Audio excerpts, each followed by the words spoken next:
May mga kadudoy, malaki na yung kakao natin. May mga ay, daming hinog oh.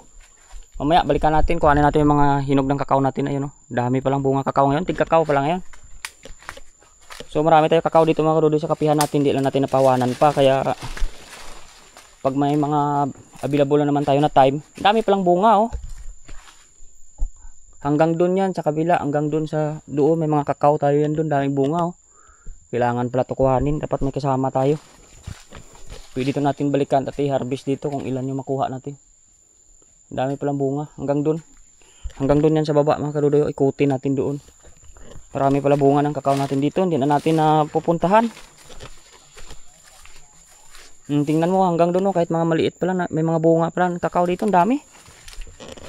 So kailangan na natin itong mga kadudoy talaga pahawan-hawanan para makita na natin yung mga puno ng kakao natin dito ulit kasi ilang years tayo dito hindi nakapaghawan. Yun oh, may mga bunga na pala oh. Dami. Sayang di natin ma-harvest to pagkuan. Napabayaan na natin ng paghahawan, sayang mahal yung kakao. So magdala tayo ng kasama dito siguro isang araw. Pati si Migs dito. Ikutin natin ito tapos hawanan natin per puno para makita natin yung mga dapat natin na hawanan para ma-harvest natin yung ating mga kakao dito. Sayang naman yun. Tsaka yung jimilina natin dito malaki na. Abutin pa to ng 5 taon, malaki na to. Pakinabangan na natin yan.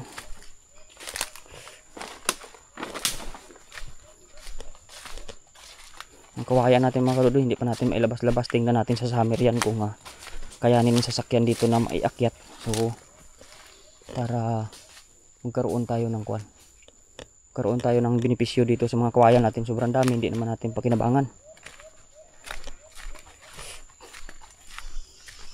Yan. Kung titingnan ninyo, marami tayong mapakinabangan dito. Hindi lang ng oras ko. At saka siyempre pera din yan kasi sa una magsuhol na tayo ng paghawan-hawan dito para makita na natin yung mga. Pero mabilis naman ito hawanan mga kadudoy, yung ilalim. Hindi naman ito gasino matrabaho sa halos. Kaso sayang yung mga kakao natin. Hindi na natin nakapagtuunan ng pansin. Marami pa yan doon hanggang sa kabila. Hanggang doon mga kadudoy sa baba. Ang dami yan doon. Hindi ko lang yan doon na asikaso. Kasi noon na yan. Tingnan nyo yan mga ganito. So dapat kasi nito tinatanggalan na ng mga puno sa paligid niya para lalaki lalo. Hinahawanan ba? Dami yan. Kalat-kalat yan hanggang doon sa taas yan. Hanggang doon sa baba. Ang lawak yan. Ilang puno yan sila. Ayan oh. May mga hinog nga oh. So ang dami talaga nating kakao dito. Hindi lang talaga natin na aayos pa. Kasi hindi naman ako ng time ko kasi. Pero sana mapagbigyan natin ito ng oras. At hawanan natin itong mga kakao na to. Kasi magbabayad na naman tayo dito ng isang tao, mga 400 siguro isang araw nila nito. Ang grabe din yung ng baha dito.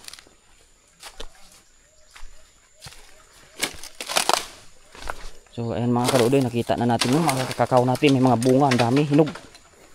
So hindi lang dito yan, bungad pa lang yan, sa daan lang yan. Pero yung mga papasok yun doon, so hindi pa natin totally yan doon makikita, pero marami yan doon, kaya kailangan may kasama tayo dito, mga tatlo kami. Dalawa kami ni Migs tapos isang tao. Pinsan natin. Pagkuha natin. Ikutin, hawan-hawanan natin. Para makita natin lalo yung buong ng nyugan. Ayan mga kadudoy, punta muna tayo sa bayan Tsuhin ko. Turo natin yung mga hikers para makita nila.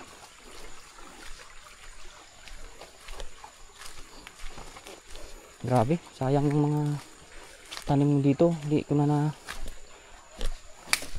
kadudoy, santol oh. Tingnan natin kung matamis. May bunga pa rin kahit na ilang kuwan na. Wala tayong almusal pero tingnan natin santol oh. Ay, overripe na.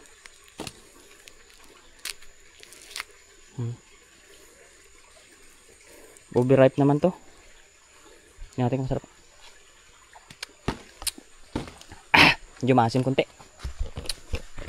Huwag na. Update si kumura natin yan. Maasim.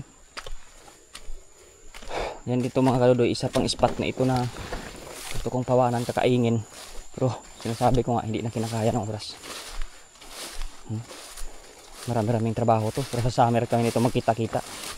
Pawanan ko to sa summer gawa ng kwan. Pawanan ko to sa summer para mabilis natin masilaban kasi ngayon tag-ulan wala. Bilis tumubo.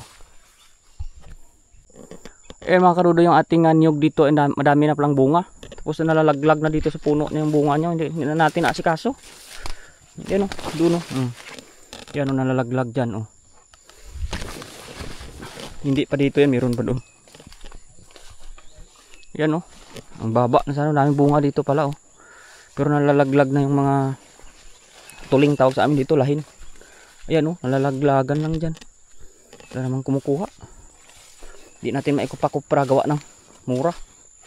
Ayan o, dami, ilang puno to, 1, 2, 3, 4, 5 pala dito yan, 6. So mahaba-habang trabaho to mga kadudoy. Ayan, hanggang dun yan, sa atin pa yan dun, hanggang dun o.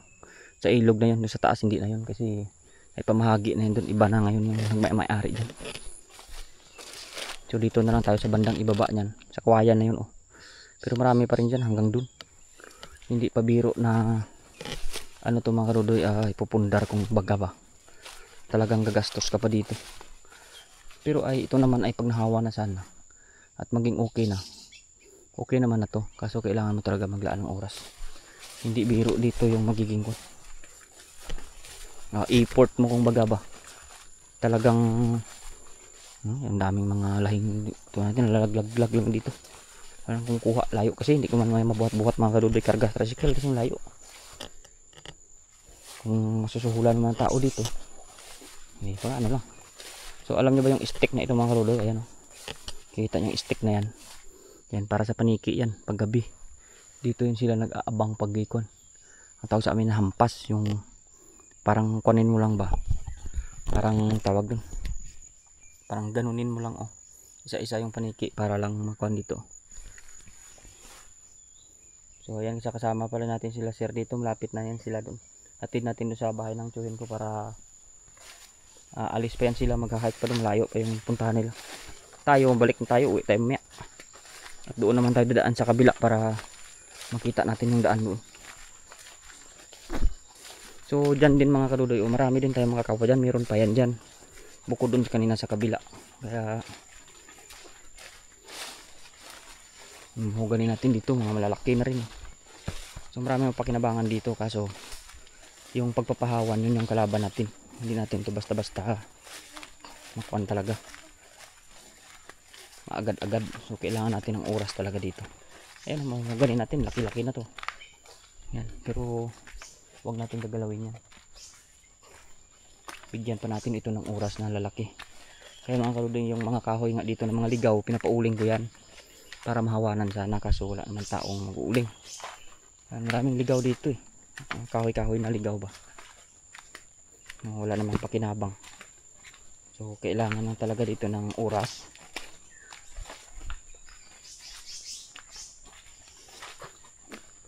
Diyan oh.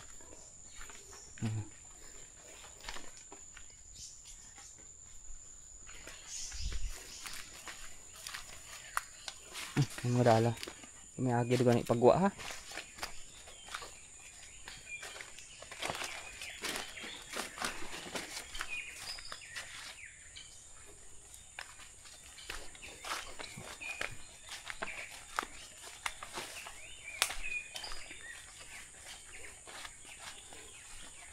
Yan mga kadudoy, marami din kakao yan sa baba. Hanggang dito may mga kakao yan. Kaya marami akong papahawanan dyan, kaso ay wala, makapost talaga tayo sa pera. Hindi ko pwedeng hala tayo ng hala. Kasi dapat step by step lang yung mga pinapagawa natin. Hindi naman kaya na magkuhan tayo, maghala lang ng hala. Kasi kabigat sa bulsa yung pera dito, hindi biro. Makagastos ka dito ng 1,000 isang araw, malaking kawalan na sa'yo. Ito yung problema ng mga niyog pag hindi nahahawanan, hindi man mamumunga yan. Nagsusumikap yan na maka-alpas sa mga puno, kaya mahirap mamunga yan. Yan, marami yan, may mahugani tayo dyan hanggang tad-tad ng mahugani yan hanggang dun sa kabila. Yung kailangan lang talaga dito, tiyaga, punan, para tayo makakuha ng kwan, makakuha ng mga bagay-bagay na kwan pagkinabangan natin balang araw. So yung boundary dyan pa sa kabila sa ilog, Yung boundary doon mas kabila sa ilog. Titingnan ninyo. Nung una kong vlog na pagpakyat dito, so halos ganoon pa rin, pero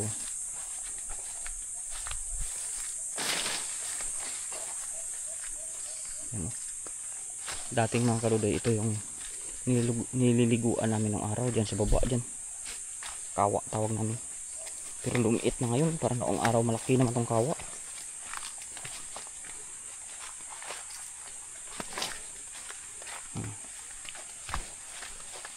Yan, dapat dito tayo yan. Yan, may daanan dito yan. Papunta dun sa kawa. Yan. Diyan yung nililiguan ng araw. Dito naman yung dimilina pa tayo dito. Ito naman kahoy na bayog.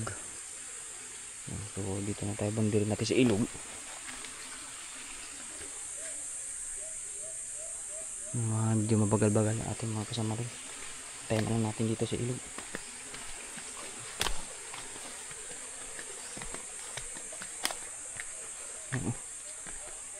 So, malaki yung puno ng dapdap, tawag isa yung dapdap.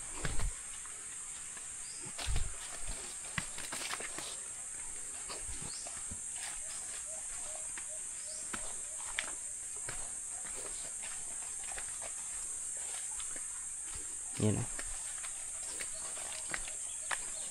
Tumban yung kuwayan dito. Dati dito mga kaludang malaking kaaskarasya. Ngayon wala na. So, yung may tubig-tubig ngayon o. Ang ganda yan. Yung mga ilog dito aray ko.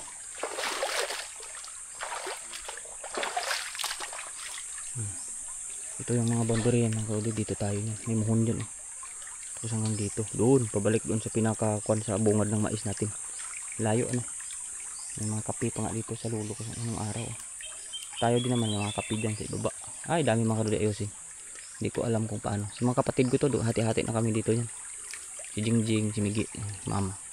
4 kami hanggang doon yan. Pero kung titingnan naman ninyo, napaka lawak ng ating gagawin. So ayun mga kaludang, babay na. No? Ang dami na akong kwento. Babay na muna at tayo ay alis na. Bye. Yung mga kaludang, may nakita tayo na baging na maganda. Oh. Yan, ano ba yung tawag sa inyo yan? Diba? Yan. Ang ganda niya. Oh.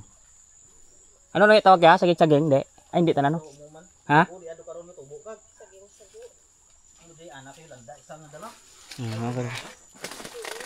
May ginakaon ka dyan? May bunga sa ha? Ang ganda. Oh. Para siyang tagbak na ano. Pagkaiba yung bunga niya. Eh. Hanggang dun. Ayan, ang dami pala. Isang pundok pala dito yan. Ayan, oh. Sarap itanim sa ano. Mga ginamisitas to ka mga manggranon eh. Yan o, namasita sa mga grano niya, natanim sa bahay mga mayaman niya mga gaduli. Ito libre, ano lang o. Kaling wala dumakot, space to yun. Huwag pagaling galuto. Dopan gimana nga ano, taho, saging. Saging. Yan mga kaduli, daming mga bagong tanim-tanim dito, nadala ng hangin lang siguro yan. Wala pa yan naman noon dati.